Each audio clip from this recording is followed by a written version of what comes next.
Hey, welcome to another episode of Meet the Coach. Today we get to meet with Evelyn Fendler-Lee. Evelyn, welcome. Hello, hello, and good morning, actually, from my place. Hey, just for context, where on the planet are you currently located? Yeah, I'm in North Carolina, Chapel Hill, North Carolina, United States of America. That's not a very strong American accent. Where's your accent from? Yeah, I'm German, and and I'm Southern German. I don't think you hear it so much anymore in my English, but you would hear it when I speak German. So southwest of Germany. Fantastic. Well, great to have you here. And well, let's start with this one. What is it that you love about coaching? It's the discovery, there is something very, very exciting about being with people and witnessing how they find new aspects of themselves or of the work they are doing or where they want to go. It's really this being on a journey together and discover. I think that's really this.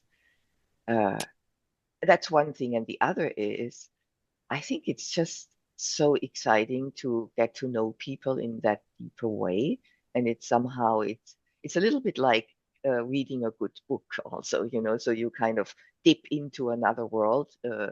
I myself don't have so much experience or even have experience of, but I get different perspectives, different ways of looking at. So it's actually it's like a gift also, you could say. Yeah. Yeah. Love it. And what's special about your approach to coaching? Yeah, so I have like my anchors are first I'm a person-centered counselor also since almost 18 years now. And so I'm very person-centered, which I think is coaching anyway. The Rogerian approach, for those who know it more under that. But also I kind of I have this even deepened by a philosophical based method, or two methods actually. One is focusing, which is kind of this a way of how to let kind of an inner sense form from where you can live forward, but also from where you can create, and explore. And this creation process is another way, thinking at the edge. And what's very important here, it really works very precisely with language, kind of, but also with metaphors, which in coaching is also there, and really this ability to hold and to work with conflicts and ambiguities, uh, but also kind of um, finding insights and from lived experience. So that's the basic things which are very anchored in that method. And I think that somehow it's a deepening approach. And what's very interesting about that is also the way how I hold the client. It's like the process is going on in me also, and the way how I ask question is really this letting all that what the client says kind of get into in me. I kind of let for myself an inner experience form, and from there and let the questions come from there. So it's very much aligned with the process of the client, and it somehow it's kind of like sailing with a client in some way, so and following the the spur, kind of the trail, uh Mm, the the client does. So it's yeah. mm. You mentioned languages, and it's not only when you probably say how do you use words, but I also want to look at you are originally from Germany, German language is your and you do it in English. So, how is important is the language where you do, for example, coaching in English, but it's not your mother tongue? Because I've had that as well. So Yeah. I it doesn't make a difference anymore for me. I'm now here since 2018 and I know English since I'm in school. Not so well actually first, but I also did a course when in my 20s. So and I used it in my former business a lot, so that was kind of no week to not to speak English. But really it intensified since I'm here in the United States. And in the meantime, it is really, I think I'm very much so I don't, I don't translate anymore. I'm in English. But I find it very interesting in general to speak two languages, and especially in this creative process. I always say to switch language is really a step to get it more precise in some way, because we all know who speak a different language, like the cutting of the words are not the same. So that a precision comes with really also kind of mm, yeah. So mm. And and the diversification that you see, because the culture that you have, I know what I also have, and Steve also, we're also living in different places. The culture, how important is the differentiation of culture in your coaching? Is that something that comes up? Is that helping you to be maybe it's like a little bit different kind of coaching, be more creative? I don't know. hmm. Yeah, it's interesting. I don't feel really so much a difference between that. Actually, I worked with people also, I worked with people from Europe, also Israel. I have always worked a lot with people from Israel. So it's not only Mm, United States and Germany and England, and it's I it's so interesting. I don't feel that so much. It's more like for me, it's more interesting the specificity of the person, I would say, So it's it's almost culture, I'm aware of different cultures, but all the people, it's more Western culture. I haven't really had well, that's not true. I work with people from China also. So it's actually, yeah, I kind of I'm around the globe actually. Yeah, yeah, yeah. mm, I love it. It's so often happens. We kind of get a first answer and then we think about it and we actually explore further and remember the things that we've forgotten. Yes, yeah, yeah, I yeah, yeah, yeah. mm. love it. Well, speaking of remembering things, like books are an amazing resource that often, as coaches, we love. Do you have any favorite books in or around the field of coaching? Well, during my coaching training, we had like 11, 12 books, and I'm very bad in remembering titles. So I really had to look. So I should have maybe done that before. Um,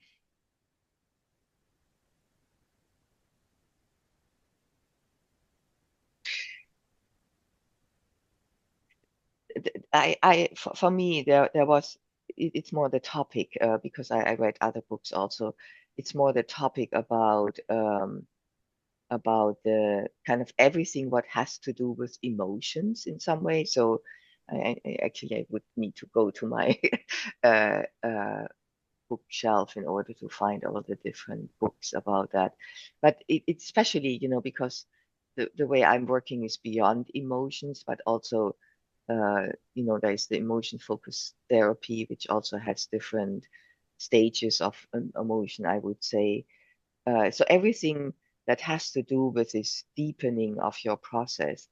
And so one book that really stood out, which is actually not so much in that, it was almost like how it was written. If I just could remember the title, it was about uh, telling a story, and yeah, let's see. yeah, I actually, if I, it's That's fine. difficult for me to find the titles No now. worries. I talk, so yeah. That's all good. All right. Of course, with the coaching tools company, there's lots of tools that are available. What are your favorite tools to use in coaching? I really I like the beginning actually a lot, so how to formulate your first uh conversation, with a client even before the coaching starts. There is a lot. I never use it, line by line, but I also take it as an inspiration in order to uh, also not forget, more the technical things also during the conversation, the list kind of what's important there. So I really like that. And I haven't had so many clients like now to close a session. I'm still working with some of them, but and also the ending, so how to close a coaching relationship in order to have that really rounded up. So that's the beginning and the end for me is one of the most important ideas. I was also looking into more kind of how to formulate goals and things like that, but yeah, I'm coming from the corporate world, so I have a lot of goal setting in me also, and it's often not so. It's very interesting for me always, if at the beginning you ask, what do you want to get out of this coaching of the 10 hours or whatever you are paid for, and it's always shifting anyway. It's good to start somewhere to get the people kind of on track in some way, but and also then to see and to notice and also to make bring awareness how it changes and how it's not that what what you think at the beginning. So it's mostly it's something beyond that. It's something you couldn't even think about at the beginning. So therefore this strict goal setting at the beginning, and this is what I want to do is it's also because the people I'm working with are more in transitions, so they usually don't know where they want to go. And it's more like getting clarity about things and to align life more with uh, you know, with myself. That's kind of goals, which are very open anyway. I think So that's a really good point. basically, go ahead, Steve. I was saying, I think that's a really good point to use the tools to help build awareness for the client rather than to entrap a Mhm. client. I know there's a lot of clients out there that won't set goals because they don't know if they can be successful. But yet, as you said, to set a direction and then to move in the direction, and as we move to help the clients to learn more about what's working in this direction, what's not working, and how do we use the wisdom that we gained by walking that path to help them become more and more clear about what's Mhm. truly important for them. Mhm. Mm, exactly. Yeah. I really like what you said also about tools. Is you use it more like a reference Mhm. as a point to get back. It's like basis of your part of your library, Yeah. and Yeah. it allows you to really get there. And I think that's also important as to have the flexibility to able to Mhm. be using. Mhm. So, Mhm. Yeah. Right. so um, you told us you do transition coaching and creative coaching. Um, do you work with what's your ideal client? Well, my ideal client is someone who has already some life experience and work experience, and they are at a place where they feel already, or that there is something more they want from life and from work. Um, so because I'm an organizational psychologist also, so I'm kind of very interested in that area of work. Um, and yeah, and I think, yeah, it's also people who are really open in order to look inside in some way, you know. So it's I'm not I'm not a coach who is so much about performance rather than alignment. I think that's for me also important. So there's often this, even in the coaching, what is coaching? It is kind of to live full potential. In some way, I don't, for me, that is a little bit too much of pressure of life. This this kind of, oh, we have to live our full potential. I think much more important is to live a life that's yours. So it's really more in this, you could say, fulfillment or enriching life in a way, and rather than to have high performance or so. So I'm more in that area. And you could say it's a bit more in the direction of life coach, but I think it's also very, very important for work because I yeah I think if you are not doing what you really want to do, you never you never are a high performer. And if you are a high performer anyway, then you do something against yourself, and that's not healthy. So it's a bit the leveling of, and what's more important, priority. Love it. I love that distinction between realizing or achieving potential and being in alignment with oneself. I think it's a really interesting perspective that's worth chewing on for, I think, all of us. Mhm. Yeah, I love it. Yeah. And you've been a part of the mentor program. What are the key insights or outcomes that you've been able to create as a result of that journey? Well, one was really to find a term for my coaching in some way, because I think that was once, yeah, it's for me, it is first the community is very important, to be with people who, uh, I know over time, and just having that every other week meeting, and I joined most of them, and there is just like a very open and just incredible helpful environment, and you can come with every question.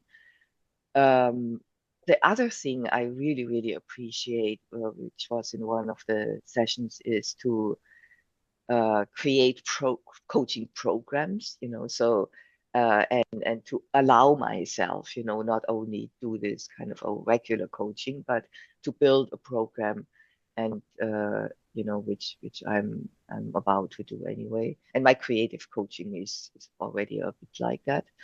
Um, so that was something very important. And it's just like learning from the experience of the other coaches. It's and for sure from you also. So it's very little things every time. I It's either a kind of a oh yeah, that's important. It's a reminder, but also again and again, it's really some new things I'm learning, and I haven't thought about to look at the beginning. So it's opening the perspective, actually.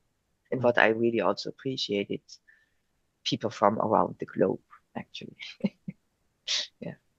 Mm. Mm. Thank you. So what's next for Evelyn in coaching? Yeah, uh, I'm finishing my certification. It's only the exam I have to do now. And I'm on the way to build a new website, which is not the website itself, which is important, but to really get deeper into, what I'm really doing, what are exactly the programs I'm offering, and to get out, then to get more out. It was very interesting. The last year was a lot of getting referrals, starting somewhere.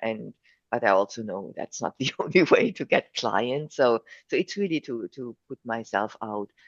And it's also for my own development. I really have some weaknesses in my coaching, which I have my strengths, but also I see where I still need to develop myself, and I'm looking forward to do that and to really make a point to have be the best coach I can be for individual clients. And yeah, it's a lot actually. I'm really this year I that's kind of my most driving force in order to really get get the coaching more settled. And I'm also thinking of applying for maybe one or two coaching companies, maybe, to get more hours and to have more, not to have to look for all the clients myself. Yeah. Well, thank you for all this. And if anyone is curious or would love to work with you, perhaps, how can people connect with you? Yes, I have a website which actually at the moment doesn't show the coaching very well, but I have an email address which is my name, Evelyn at uh, uh,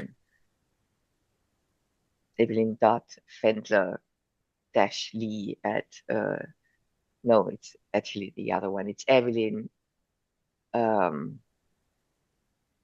at Fendler-Lee.com. So it's my name. I can also write that.